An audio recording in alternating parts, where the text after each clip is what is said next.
처럼 제자들에게 이 사명을 허락하여 주시고 감당할 수 있도록 이끌어 가시는 것을 우리가 볼 수 있습니다.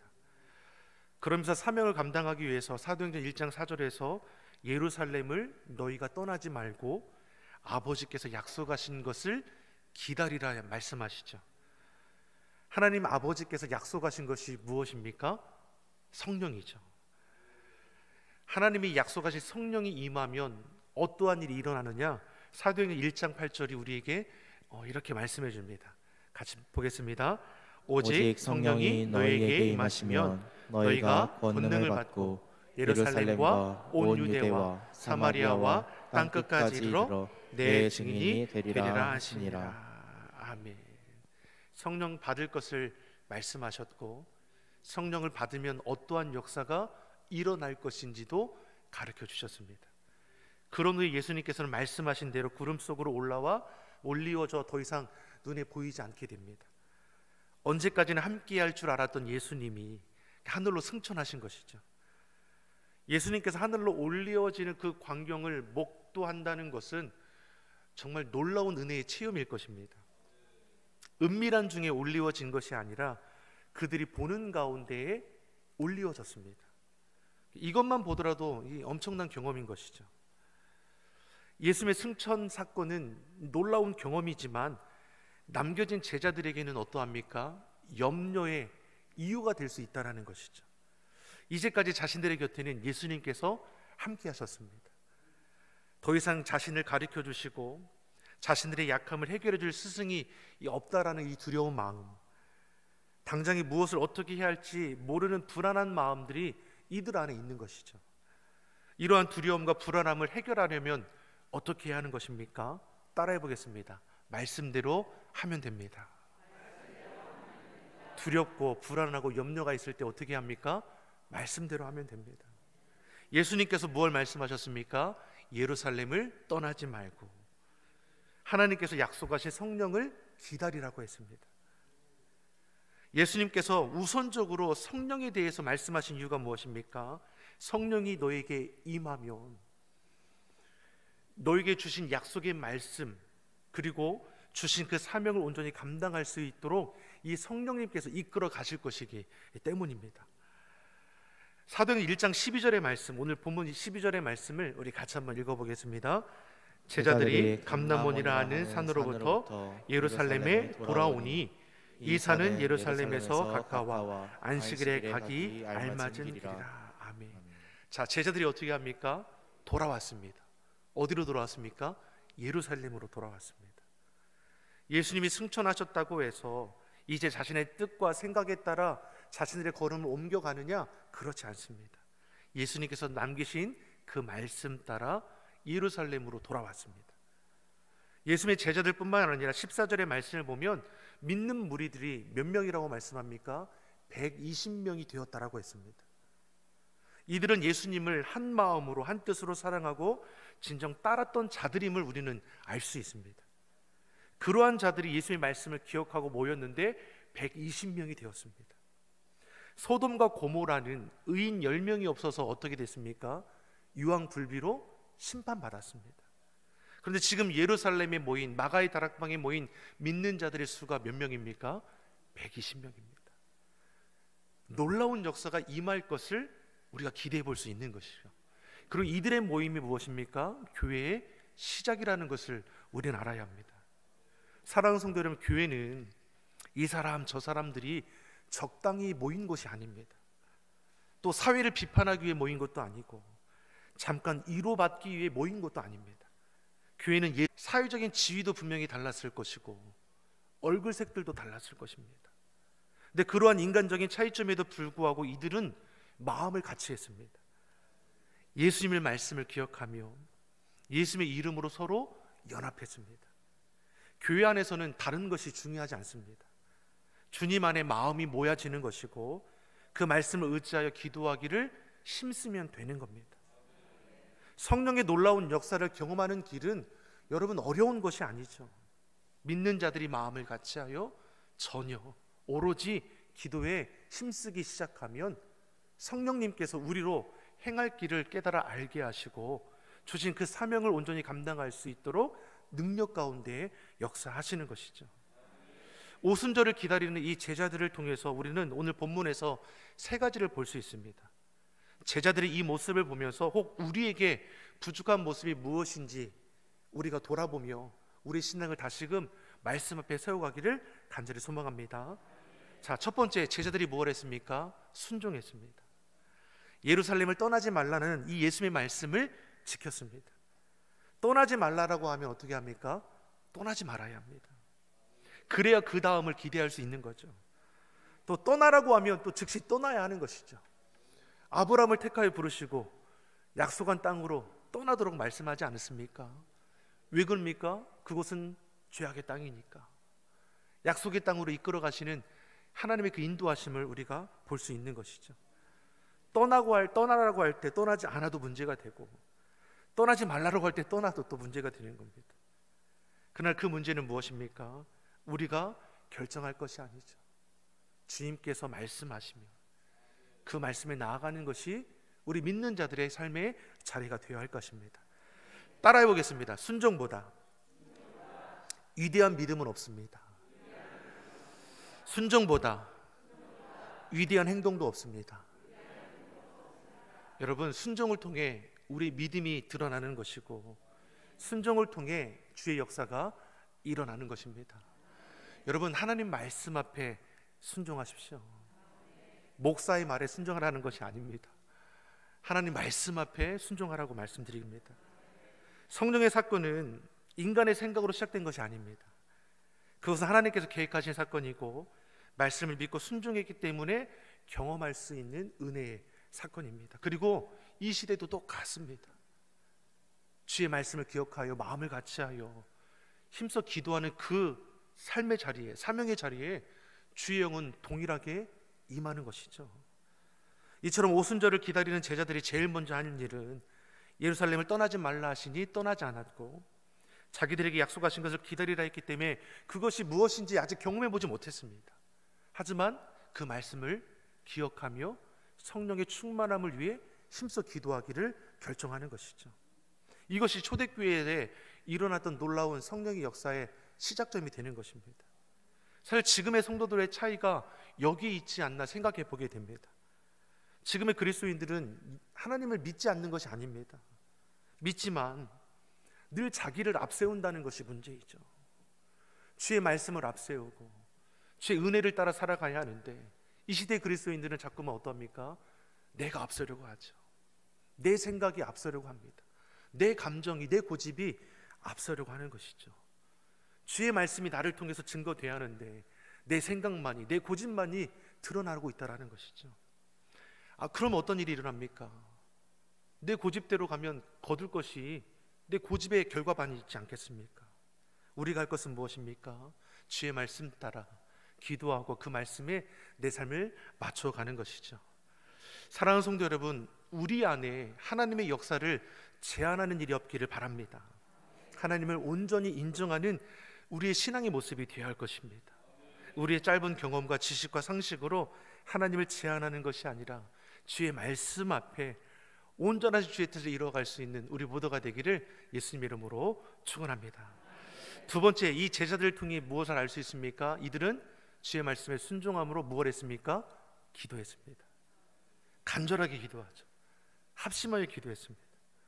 예수님의 제자들은 지금 이 다락방에 모여서 약속하신 성령을 기대하며 합심하여 기도하기를 시작했습니다. 우리의 문제는 무엇입니까? 기도를 하지 않아서가 아니라 기도 앞에 우리가 딴 생각하는 일들이 너무나 많다는 거죠. 사랑하는 성도 여러분, 우리가 언제 집중하여 기도했습니까? 언제 부르짖어 기도합니까?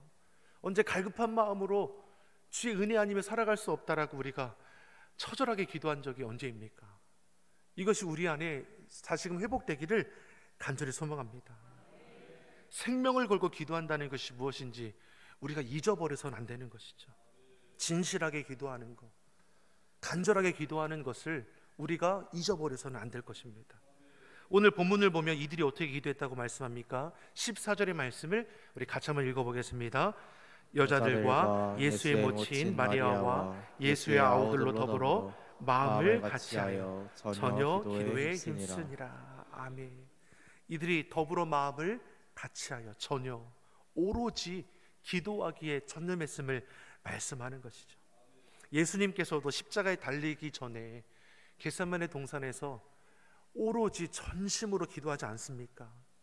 육신을 입고 이 땅에 오셨기 때문에 죽음에 이르는 육신의 고통을 예수님께서도 아시는 것이죠. 그러니 누가복음 22장 44절에 예수님의 기도의 모습을 이렇게 기록하고 있습니다. 같이 한번 읽어보겠습니다. 예수께서 힘쓰고 애써 더욱 간절히 기도하시니 땀이 땅에 떨어지는 핏방울 같이 되었더라. 아멘. 예수님께서도 하나님의 구원 계획을 이루기 위해 주어진 사명을 온전히 감당하기 위해서 힘쓰고 애써 더욱 간절히 기도하셨습니다. 우리 예수님께서도 더욱 힘써서 애써서 기도했다라는 것이죠. 새벽 미명에 기도하시고 산에 올라 기도하시고 습관을 따라 기도하셨습니다. 기도가 능력이고 그 기도함을 통해 주의 뜻을 다시금 벗어나지 않는 것이죠.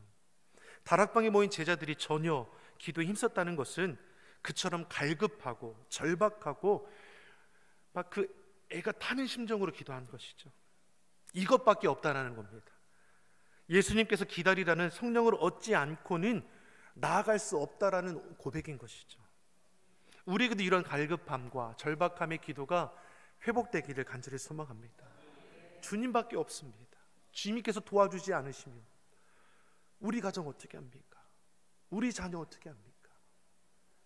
염려와 두려움의 문제들 앞에 우리가 걱정하고 낙심할 뿐이 아니라 주 앞에 내어 맡기고 주의 도우심을 얻지 않고는 내가 이 자리를 떠나지 않겠습니다.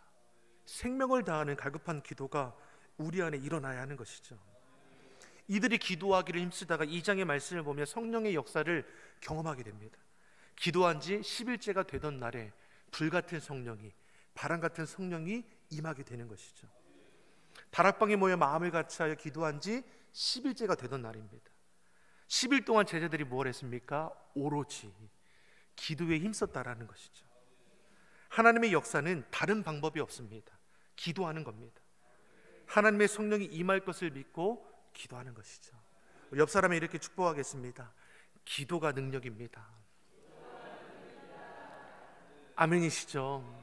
여러분, 기도의 자리를 세워가기를 간절히 소망합니다. 수요 저녁 예배를 마치며 수요 중보 기도회가 영상 예배실에 있습니다. 목요일 오후 2시에도 목요 중보 기도회가 있습니다. 여러분, 언제든지 열려 있으니 혼자 기도하기가 어려운 분들은 중보 기도절에 나와서 함께 기도하시고 금요 응답함에 나와서 함께 기도하심을 통해서 함께 은혜 받고 도전 받고 응답 받기를 간절히 소망합니다. 자, 마지막 세 번째로 성령을 기다리던 제자들이 무엇 합니까? 부족함을 채우는 것을 오늘 우리에게 보여주고 있습니다. 그들이 합심해서 간절히 기도하기를 시작했을 때 무슨 일이 일어났는가? 성령의 임재가 임하기 전에 베드로의 입술을 통해서 하나님의 말씀이 증거됩니다. 그것은 제자 중에 한 사람이었던 이 가룟 유다에 대한 말씀입니다. 가룟 유다는 우리가 잘 아는 것처럼 예수님의 제자이지만 그 재물에 현혹되어서 예수님을 은 30에 팔았죠. 그러고도 돌이키지 않아서 결국 18절의 말씀을 보면 자신의 생명을 끊어내게 됩니다. 가룟 유다와 함께했던 동역했던 제자들은 그 사건을 기억하고 싶지 않았을 것이죠. 근데 그와 같은 가룟 유다의 잘못을 베드로의 입술을 통해서 지적하게 하시고 20절 하반절의 말씀을 보면 그의 직분을 타인을 위해 취할 것을 말씀하는 것을 볼 수 있습니다. 다시 말해 성령의 역사가 임하기 전에 저들 가운데 부족한 것을 채울 것을 말씀해 주었다라는 것이죠. 가룟 유다가 빠짐으로 인해서 12이라는 이 완전수가 11가 되었습니다. 12사도의 직무가 있는 것이죠. 근데 그 직무가 결여되어 있었습니다. 하나님이 가룟 유다 대신에 세 사람을 뽑을 것을 말씀하시면서 그 기준이 어디에 있는지를 오늘 우리에게 말씀해 주시죠. 22절, 23절 우리 두 절의 말씀을 같이 한번 읽어보겠습니다. 항상 우리와 함께 다니던 사람 중에 하나를 세워 우리로 더불어 예수의 부활하심을 증거할 사람이 되게 하여야 하리라 하거늘 저희가 두 사람을 천하니 하나는 바사바라고도 하고 별명은 유수도라고 하는 요셉이요 하나는 마티아라. 아멘. 자, 결여된 한 자리, 사도의 자리를 채우기 위해서 그 자격에 대해서 두 가지를 말씀합니다. 하나는 우리와 함께 다니던 사람이어야 한다는 것이죠. 이는 예수님이 공생의 기간 동안에 예수님과 함께하며 예수님을 잘 알아야 된다는 것을 우리에게 가르쳐 주는 것입니다. 예수님이 어떠한 분이신지, 예수님이 무엇을 말씀하셨는지를 잘 아는 자가 사도의 자격이 있다라는 것입니다. 또 두 번째로 예수님을 잘 알 뿐만이 아니라 우리와 더불어 예수님의 부활하심을 증언할 사람이어야 한다라고 말씀하고 있습니다. 이것이 굉장히 중요한 자격의 요건입니다. 예수님의 일꾼이 되는 자격은 경력, 학력, 능력, 지위에 있지 않는 것이죠. 예수님과 함께하여 그분을 제대로 아는 자여야 하는 것이고, 예수님의 부활하심을 목격하고 예수님의 부활을 증거할 수 있는 자가 사도의 자격이 있다라는 것입니다. 120명의 사명자 중에, 사람들 중에 사도될 후보자가 2명, 요셉과 마띠아이도, 이 2명의 후보자를 놓고 제비 뽑기 하기 전에 뭘 합니까? 기도하는 것을 또 볼 수 있습니다. 이 14절 25절의 말씀을 우리 마지막으로 한번 같이 보겠습니다. 저희가 기도하여 가로되 못 사람의 마음을 아시는 주여, 이 두 사람 중에 누가 주의 택하신 바 되어 봉사와 및 사도의 직분을 대신할 자를 보이시옵소서. 유다는 이를 버리오고 제 곳으로 갔나이다 하고. 아멘. 제자들은 이 가룟 유다의 빈자리를 채우기 위해서 예수님과 함께했던 사람, 예수님의 부활을 증거할 수 있는 그 두 사람을 세우고 이제 기도했습니다. 누가 사도로 택할 자이고 봉사와 사도의 직무를 대신할 수 있는 자인지 주님 앞에 기도했다라는 것입니다.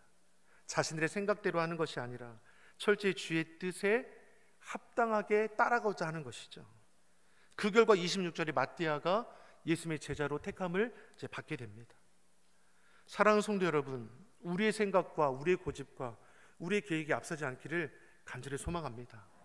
초대교회에 일어났던 놀라운 역사는 그 시작이 무엇입니까? 주님 앞에 온전히 기도할 줄 알았다라는 것이죠.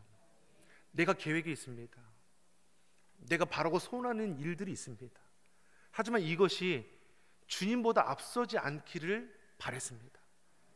그러니 하는 것이 무엇입니까? 기도하는 것이죠. 기도함을 통해서 마치 내 뜻을 주의 뜻인 것처럼 포장하는 것이 아니라 주의 뜻이 내 뜻 되게 해달라고 기도하는 것입니다. 이 밤에 우리가 기도할 때 우리가 바라고 소원하는 것이 분명히 있지만 이것보다도 주의 말씀이 더 우선될 수 있도록 우리의 삶을 맞춰갈 수 있기를 간절히 소망합니다. 성령의 역사는 초대교회에 임했던 역사로 끝난 것이 아닙니다.